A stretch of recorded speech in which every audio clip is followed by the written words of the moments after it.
Alright guys, how's it going? Welcome back. Well, today you join me in my studio, which I guess is the posh way of saying the storeroom in my office. I've just done a video about the top 10 best first cars, which will be coming soon.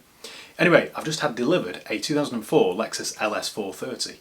If you remember last year, I bought a 2002 Ls430 from a garage near where I live. I was minding my own business, driving to work one morning, saw it on the forecourt and thought, that's a bit of me, I've got to buy that. So I did. Then I spent about £2,000 fixing all the little problems and trying to make it as nice as possible. I wasn't planning to sell it, but I got an email from a viewer asking me, or pretty much begging me, to buy it from me. He made me an offer that I couldn't refuse, so it went.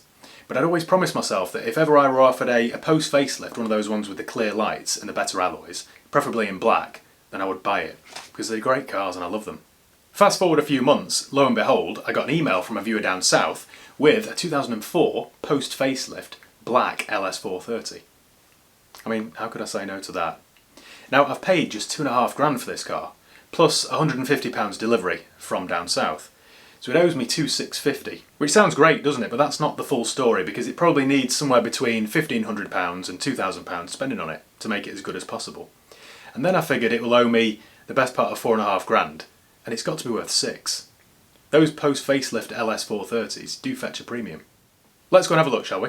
Let me switch you over to my GoPro so I can take you with me. There we go. Right, let's go and look at this Lexus. Excuse my messy office, by the way. This is where I run my non-car selling related things. I seem to fly around everywhere for 7 days a week at 100 miles an hour, so I don't get a chance to clean my office like I should. There are worse crimes, aren't there?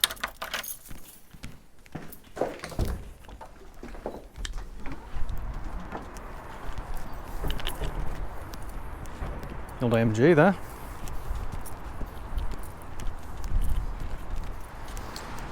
Da da da. Look at that. That's my SC as well. So there she is. A good looking car, aren't they? Very boxy. So as you can see, it's the facelift model with the xenon lights. Strangely, they're not all clouded over either. It's a 2004, originally from Bristol. It's got West of England plates. All of the wheels are, well, they've seen better days, haven't they? So I'm going to have to call Prestige, I think, and get those dipped and then powder coated, because they're all a mess. It looks as if someone's tried to paint them by hand. What a terrible job. It's quite straight down the panels, but being a London car, and being longer than the QE2, the bumpers are quite scraped and scrawped.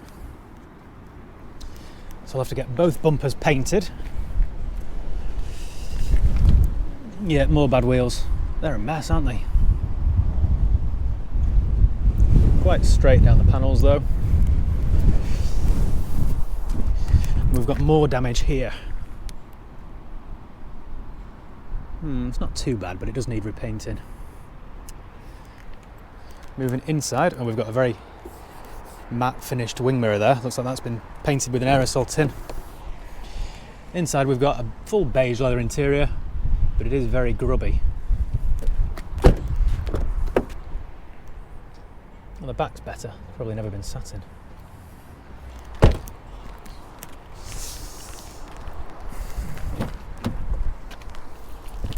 It's freezing today, so let's get this started up. Get some heated seats on, shall we? Sorry, Gabrielle. Don't want to pay your copyrights. Right, so a plethora of warning lights. Look at that. Right, it's done 143,000 miles. Slightly better than 144. We've got a low tyre pressure. Check VSC, obviously. It's a Lexus. Engine light, yeah, okay. That's probably an O2 sensor. TRC off. I don't even know what that means. Traction, is it? No idea. Slightly whiny steering there.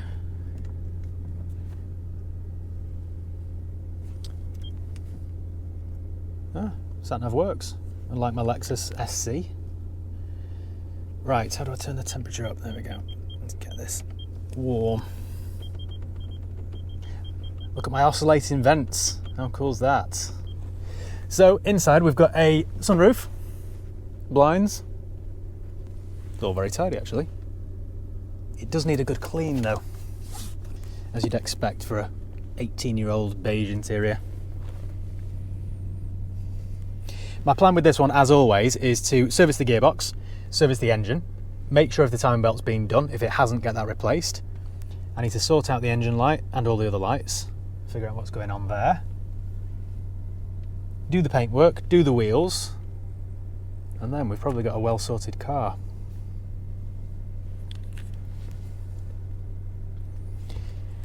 Let's see if the old rear blind works, shall we? Oh yes, obviously. It's a Japanese Mercedes.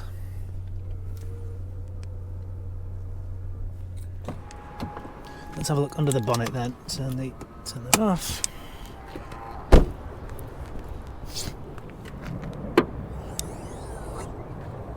What a beast. The old bulletproof 4.3 litre V8.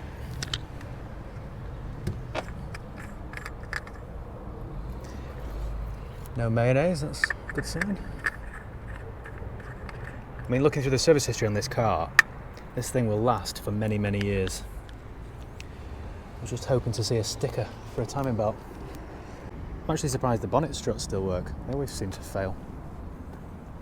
Oh, pretty good there.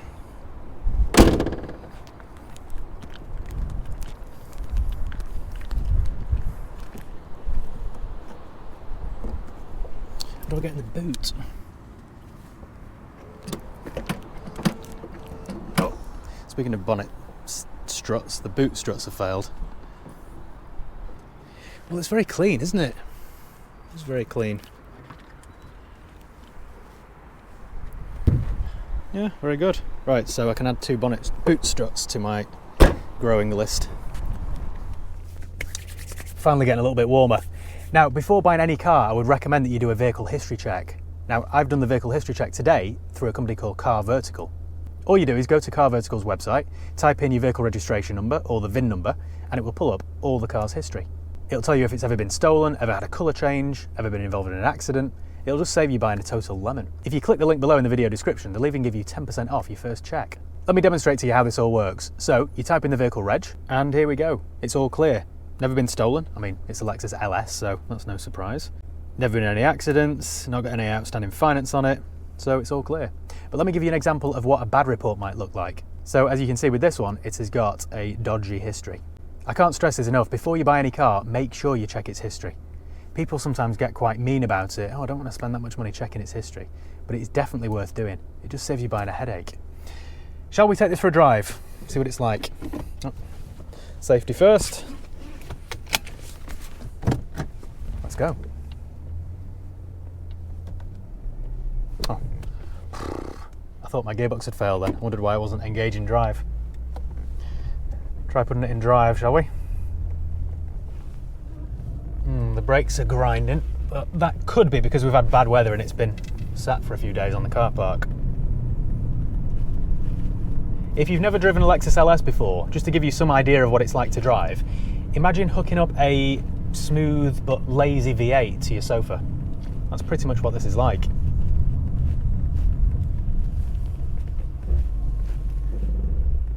We've got buzz-in brakes, typical of a Toyota Lexus of this era. Let me go or what? No. Why is everyone selfish? It's a Sunday morning and nobody's letting me go. It's not like I'm in a 911 either. I'm in a 20-year-old Lexus LS.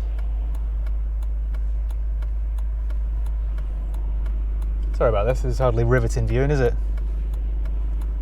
Nope, nope, nope, nope. Nope, nobody's going to let me go, are they? I've got a feeling that Defender will, because they're in a Defender. Cheers.